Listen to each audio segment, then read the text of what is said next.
Hello students, Mr. John here. Welcome to Chapter 8, Lesson 3. This lesson is kind of about Greece, but if you ask me, it's more about Alexander the Great. And Greece was just kind of lucky enough to get to be in the lesson too. As you will recall, after the Peloponnesian War, Greece was left in a pretty weak state as a result of all that war and plague and bad feelings left over. And this basically left Greece open to conquest. But not by the Persians, mind you. Persians are pretty weak themselves after they get their butts kicked. And they've got theirs coming. Today we talk about the threat from the north, Macedonia. Whew. It's cold in here. Alright, to the north of Greece was a country called Macedonia. It had always been a non-threatening agricultural kingdom. They grew crops and raised livestock. Under King Philip II, however, this would change. You see, when Philip was young, Philip lived in Greece. He admired the Greek ways of life. He liked the culture and the military prowess. He would use that knowledge to build a strong military for Macedonia. He had big plans to unite Greece under his rule and then take on Persia. Philip knew that the city-states were weak, and in the 300s BC he began conquering the city-states one by one.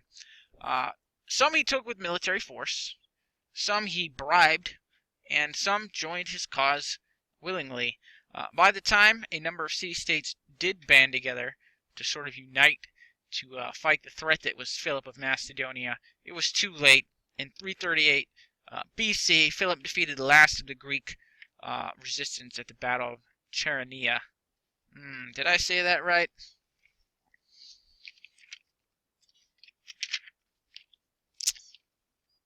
Ch8. It's not the CH sound. Ch8. And at this point, almost all of Greece was under his rule. He was lingering, not in his control, but Sparta. Oh, Sparta. So with Greece conquered, Philip turned his eyes to the Persian Empire. But before that invasion, or he could get that invasion in order, he was assassinated in the Macedonian capital. No one really knows what the motive was, but it is agreed upon that he was stabbed by one of his 8 bodyguards. It could be some real soap opera drama stuff, but we just aren't sure. Some real weird things going on. Philip gets assassinated. What we do know is that the crown was passed to his then 20-year-old son, Alexander, who was going to become Alexander the Great. Alexander had been a commander in the military since the age of 16, so he's got command experience, 4 years of it already. And on top of that, Philip had been preparing him for rule since early childhood. Alexander was already admired by his men for his bravery and military skill. I actually learned a lot about Alexander the Great in college, and a lot of his success, in retrospect, is attributed not to his, say, being an excellent tactician, as it is he was a great logistician, meaning he was good at logistics, meaning getting food and supplies to his army and keeping them well fed and maintained and things like that. But that's supplemental. Our next subsection here is called Goodbye Persian Empire. I made that up.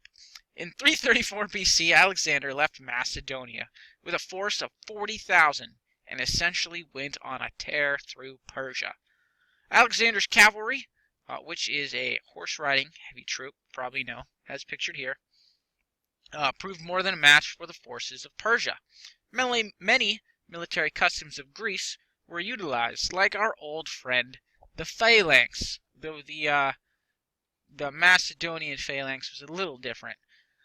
Alexander's first major victory against the Persians was at Granicus in Asia Minor. You can see all the major battles on this map here. See Granicus. Not all that far from Macedonia. So Alexander continued west, defeating the Persians again at Issus right here, freeing Greek city-states along the way. At this point, he left the Persians alone and headed to the south, conquering Egypt. And by the end of that year, he was basically headed back east to go knock out more Persians. He did found a city here. You can see it right here. named after himself, Alexandria. And Alexandria grew to be one of the most important cities in the ancient world, and perhaps the most important on the Mediterranean Sea. Alexandria is still an important city today. He did move back back east to a place called Gaugamela, where he defeated the Persians once and for all. And basically, after Gaugamela, the rest of Persia fell. Now, at this point, you might think Alexander might pack it in and call it a day, but he wanted more, and he continued to head east into India, where he fought a number of fierce battles, but was forced to turn back because his men were sick of fighting, and they thought they had gone too far. Basically, they just wanted to go home. They were sick of fighting. They were fighting elephants now. That's crazy. They'd never seen elephants before. So his men wanted to turn back. Alexander was pretty angry about it, but he did in fact turn back. They turned back, and you can see in the map here, they went through the desert. There's this story about how his men loved Alexander so much, and they're like out of water. People were starving and dying of thirst, his soldiers. And they found a little teeny bit of water, and they put it in a helmet and gave it to Alexander. In front of all his men, he dumped it out. It's like, if my men can't have water, I won't have water either. And they say that it really boosted morale, and they made it back. They made it back to Babylon, which you see here, which unfortunately is where Alexander died. In 323 BC, Alexander returned to the city of Babylon, but as it turns out, all that conquest was detrimental to his health. Alexander became ill with fever. Between that and the wounds of constant warfare, Alexander the Great died at the young age of 32. Here it is in art form. So Alexander, like his father, was heavily influenced by Greek culture. Not culture, but warfare. Alexander was actually tutored by Aristotle. What a great tutor. He was no doubt influenced by Homer's heroes of the Iliad and the Odyssey, like Achilles, fellas like that, ancient Greek heroes. When Alexander conquered a large portion of the known world, he took with him that Greek culture, language, and architecture, art, and all these things. The period of time where Alexander basically started conquering, and a time period after, where you sort of had this Greek cultural influence on a lot of the world, is called the Hellenistic era.